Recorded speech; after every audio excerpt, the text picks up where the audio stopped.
No se puede reinar inocentemente. Uf, qué frase. Con estas palabras tan demoledoras de su más fiel aliado, empezamos a meternos en una de las figuras más complejas y, por qué no decirlo, polémicas de toda la historia.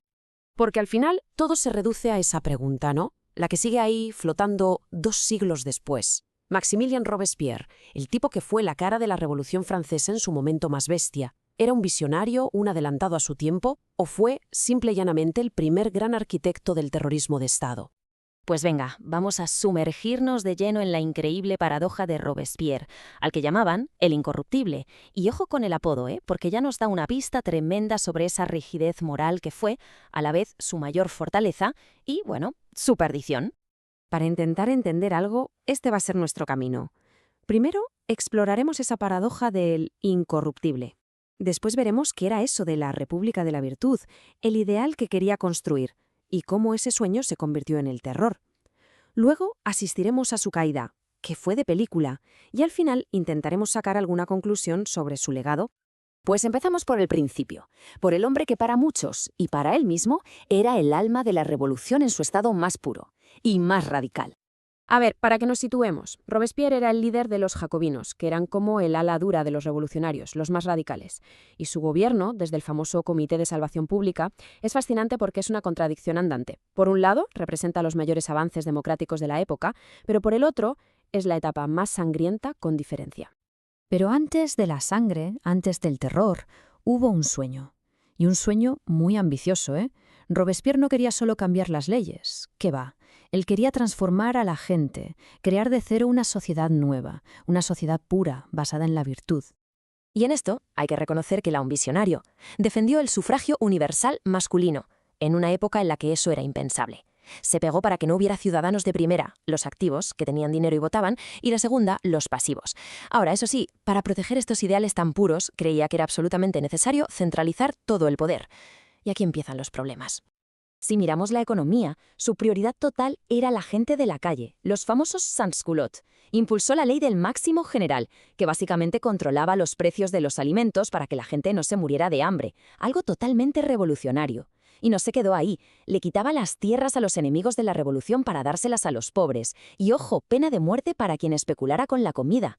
Para él, el derecho a vivir estaba muy por encima del derecho a la propiedad. Es que su obra social es para alucinar, de verdad. Bajo su mandato se abolió la esclavitud en las colonias francesas. Casi nada. Puso en marcha un plan para una educación pública, laica y gratuita para todo el mundo. Y hasta un sistema de pensiones. Estaba sentando las bases del estado del bienestar. Y en su afán por crear un hombre nuevo, hasta intentó cambiar la religión, sustituyendo el catolicismo por el culto al Ser Supremo. Una locura. Y aquí es donde la historia da un giro oscuro. Es el momento en que el sueño de la virtud se transforma en la peor de las pesadillas. Con la revolución amenazada por todas partes, Robespierre y los suyos llegaron a una conclusión terrible. Para salvarla, había que aplastar a sus enemigos, sin piedad, a cualquier precio. Y la maquinaria del terror tenía una lógica aplastante y simple. Primero, se señalaba una amenaza, ya fuera real o inventada. Segundo, el Comité de Salvación Pública tomaba el control absoluto de todo. Tercero, se aprobaba una ley, como la terrible ley de Pradial, que básicamente te dejaba sin derecho a defenderte. Y claro, con eso, los juicios eran un puro trámite, una farsa con un único final posible: la guillotina. Pero Robespierre no estaba solo en esto. Tenía a su lado a su sombra, a Louis-Antoine de Saint-Just. Eran el dúo perfecto para el horror. Si Robespierre era el ideólogo, la voz, el que daba los discursos, Saint-Just era la acción pura, el ejecutor. Un chaval jovencísimo, con una frialdad que helaba la sangre.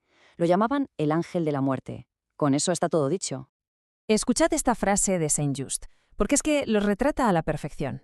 No hay debate, no hay grises, no hay moral, solo una lógica brutal, directa y eficiente. ¿Hay un problema? Los soldados van descalzos. ¿La solución? Pues se le quitan los zapatos a los aristócratas. Fin de la discusión. Pero como pasa siempre en estas historias, la revolución es un monstruo insaciable que acaba devorando a sus propios hijos. Y la máquina de terror que Robespierre había construido se iba a girar contra él.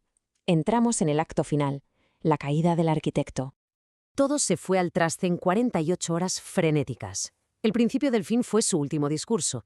Salió a denunciar que había una conspiración contra él, pero cometió el error de su vida. No dio nombres. De repente todo el mundo en la sala pensó: está hablando de mí. y se asustaron. Al día siguiente, cuando fue a hablar, no le dejaron. Solo se oían gritos de «abajo el tirano». Lo arrestaron, y tras una noche caótica con un asalto al ayuntamiento donde acabó con la mandíbula destrozada por un disparo, lo llevaron a la guillotina. Y aquí viene, para mí, el detalle más trágico y revelador.